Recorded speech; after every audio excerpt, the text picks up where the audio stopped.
हमारी आज की कहानी एक ऐसे किलर पर है जो लड़कियों को तड़पा तड़पा कर मारता था। कभी कभी तो ये लड़कियों को इतनी भयानक मौत देता था जिसे देखकर किसी की भी रूह कांप जाए। कौन था ये किलर और ये लड़कियों को तड़पा तड़पा कर क्यों मारता था? इन सारे सवालों के जवाब हमें कहानी देखकर मिलेंगे। तो चलिए कहानी शुरू करते हैं। ये कहानी कीरा नाम की एक खूबसूरत सी लड़की से शुरू होती है। कीरा एक स्ट्रगलर एक्ट्रेस थी और वो मूवीज में काम पाने के लिए ऑडिशंस देती रहती थी। उसने एक दो टीवी शोज में छोटे मोटे रोल किए थे, लेकिन अभी तक उसे मूवीज में काम करने का मौका नहीं मिला था। कीरा की एक सहेली थी और उसका नाम था रीटा। कीरा की जिंदगी में जो कुछ भी चल रहा था वो रीटा को जरूर बताती थी। एक दिन कीरा फेस मास्क लगाकर टीवी देख रही थी और तभी उसे एक अनजान नंबर से फोन आता है। ये फोन एक मूवी के डायरेक्टर का था और वो कीरा से कहता है, अगर तुम मेरी मूवी में काम करना चाहती हो तो आकर मुझसे मिलो। उसकी बात सुनकर कीरा बहुत खुश होती है क्योंकि उसे भी काम की जरूरत थी।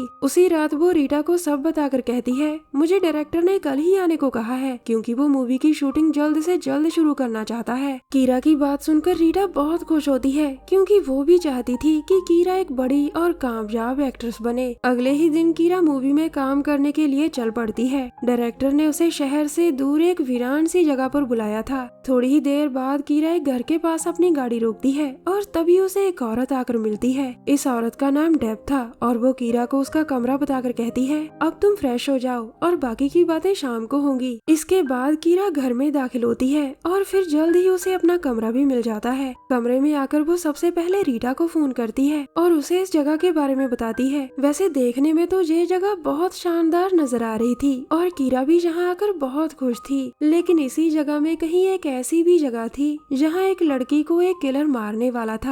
हालांकि लड़की चिल्ला चिल्ला कर मदद मांगती है, लेकिन यहाँ उसे सुनने वाला कोई नहीं था और किलर उसे मार देता है। शाम को मूवी का डायरेक्टर आकर कीरा से मिलता है जिसका नाम टिम था। वो कीरा से कहता है, मेरी हॉरर मूवी लो बजट की है, लेकिन फिर भी मैं चाहता हूँ कि ये बिल्कुल असली जैसी दिखे। ये सुनकर कीरा कहती है, मैं अपनी तरफ से पूरी मेहनत करूंगी ताकि ये मूवी बढ़िया बन सके। इसके बाद टिम उसे अपनी टीम से मिलवाता है। टिम की टीम में दो लोग थे, एक का नाम था जेफ और वो कैमरामैन था, दूसरे का नाम था डेब और वो साउंड का काम संभालती थी। टिम की मूवी लो बजट की थी, इसीलिए उसकी टीम में सिर्फ दो ही लोग थे। अगले दिन सुबह शूटिंग शुरू हो गई थी। ये शूटिंग जंगल के बीचों बीच चल रही थी और कीरा का काम देखकर टिम बहुत खुश होता है। टिम के साथ उसकी टीम भी थी और वो भी अपना काम पूरी ईमानदारी से कर रहे थे। सीन शूट होते ही टिम कहता है, अब हम दूसरी लोकेशन पर जाकर शूटिंग करेंगे दोस्तों। उसकी बात मानकर सभी उसके पीछे पीछे चलने लगते हैं और थोड़ी ही देर बाद एक स्टोर के पास पहुंच जाते हैं। दूसरी तरफ रीटा और जेनी नेट पर टिम की प्रोफाइल ढूंढ रही थी। जेनी भी कीरा की सहेली थी और रीटा ने उसे सब बता दिया था कि कीरा टिम की मूवी में काम कर रही है। काफी ढूंढने के बाद भी जब उन्हें टिम की कोई प्रोफाइल नहीं मिलती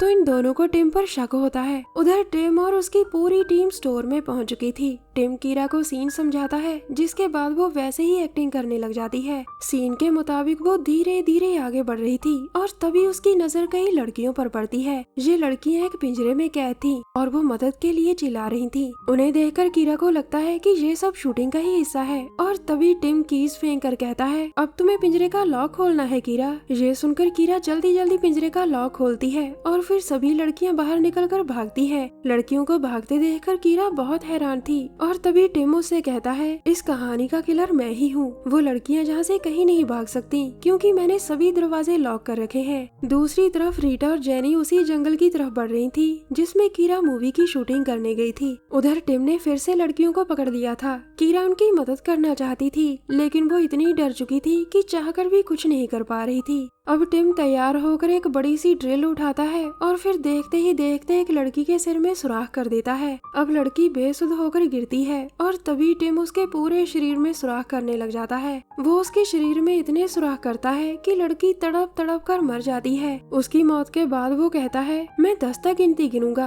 और तब तक तुम भाग सकती हो लड़कियों। ये सुनकर बची हुई तीनों लड़कियां भागती हैं ताकि वो यहाँ से निकल सके। दरअसल टिम अपनी मूवी में सस्पेंस डालना चाहता था, इसीलिए उसने लड़कियों को भागने का मौका दिया था। अब तीनों लड़कियां भागकर जंगल में आ गई थीं और अब वो इस बड़े से जंगल से बाहर निकलना चाहती थी। इसी बीच टिम ने किलर का मास्क पहन लिया था और वो अब लड़कियों को ढूंढ रहा था। उधर भागते भागते हार्ले नाम की एक लड़की जख्मी हो जाती है और तभी उसके पास टिम आकर कहता है, अब तुम मरने के लिए तैयार हो जाओ लड़की। टिम के बोल सुनकर हार्ले की सांसें अटक गई थी। दूसरी तरफ कीरा के साथ जो लड़की भाग रही थी उसका नाम किट्टी था और ये दोनों भागकर टिम के घर तक पहुंच गई थी। उधर टिम ने हार्ले को एक पिंजरे में कैद कर लिया था और उसने अपने चेहरे पर दूसरा नकाब पहन लिया था। अब वो डेब से कहता है, मुझे ये मास्क ठीक नहीं लग रहा, तुम घर में जाकर दूसरा मास्क लाओ और तब तक साउंड का काम जेफ देख लेगा। ये सुनकर डेब घर की तरफ बढ़ती है और उसके जाने के बाद टिम हार्ले को टॉर्चर करने लग गया था। दूसरी तरफ कीरा अपने कमरे में आकर अपना फोन ढूंढ रही थी। जब काफी ढूंढने पर भी उसे फोन कहीं नहीं मिलता तो वो समझ जाती है कि टिम ने ही उसका फोन कहीं छुपा दिया होगा। अब वो दोनों जैसे ही घर से बाहर निकलने लगती हैं तो उसी समय डेब भी घर में पहुंच जाती है। उधर टिम ने हार्ले के सभी दांत उखाड़ दिए थे और वो बेचारी दर्द के मारे बहुत तड़प रही थी। अब वो उसके हाथ खोलकर कहता है, अब मैं तुम्हारे नाखून उखाड़ूंगा। इतना कहकर वो अपना हथियार उठाने लगता है और तभी हार्ले मौका देकर वहाँ से भागती है। उधर डेब ने भी दोनों लड़कियों पर हमला कर दिया था और वो उन्हें मारने की कोशिश करने लगती है। इसी बीच किट्टी उसे किसी तरह बेहोश कर देती है और दोनों लड़कियां घर से बाहर निकल आती हैं। दूसरी तरफ रीटा और जेनी भी इसी जंगल में पहुंच गई थी और तभी उनके सामने हार्ले आ जाती है। वो अचानक उनके सामने आई थी जिस वजह से वो गाड़ी से टकराकर और भी जख्मी हो जाती है। गाड़ी को रोकने के चक्कर में रीटा भी बेहोश हो गई थी। अब जख्मी हार्ले के पास टिम और जेफ भी पहुंच चुके थे। जेनी उनके पास आकर उन्हें पीछे हटने को कहती है लेकिन वो उसकी बात नहीं मानते। इसी बीच रीटा को भी होश आ गया था और उधर टिम ने जेनी को भी पकड़ लिया था। अब रीटा जैसे ही गाड़ी से बाहर निकलती है तो टिम जेनी को मार देता है। दूसरी तरफ कीरा और किट्टी घर से बाहर निकल आई थी और अचानक तभी डेब आकर किट्टी को मार देती है। उसकी मौत के बाद वो कीरा को भी मारने की कोशिश करती है और इसी बीच उसकी जेब से चाबी निकलकर नीचे गिर जाती है। अब कीरा जल्दी जल्दी चाबी उठाकर डेब की आंख पर मारती है जिसके बाद डेब तड़प तड़प कर मर जाती है। अब इस जंगल में सिर्फ दो ही लड़कियां बची थी, एक थी कीरा और दूसरी थी उसकी प्यारी सहेली रीटा।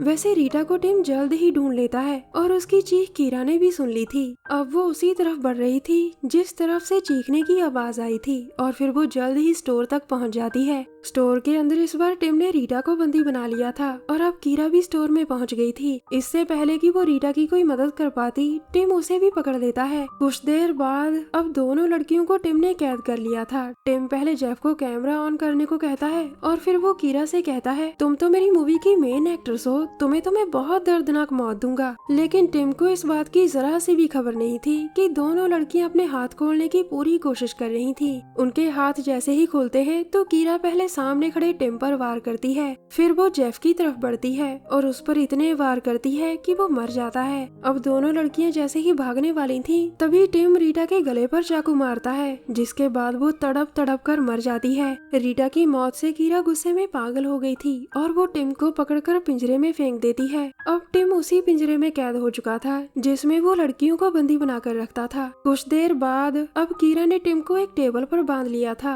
और फिर वो उसके पास आकर कहती है, तुम्हारी मूवी में इस बार किलर मरेगा। इतना कहकर वो उस पर ऑयल छिड़कती है और फिर उसे जिंदा जला देती है। कहानी के आखिर में सिर्फ कीरा ही जिंदा बची थी। आज उसने एक ऐसे दरिंदे को मार दिया था जो अपनी मूवी को असली बनाने के लिए लड़कियों की बलि देता था। हमारी वीडियो देखने के लिए धन्यवाद।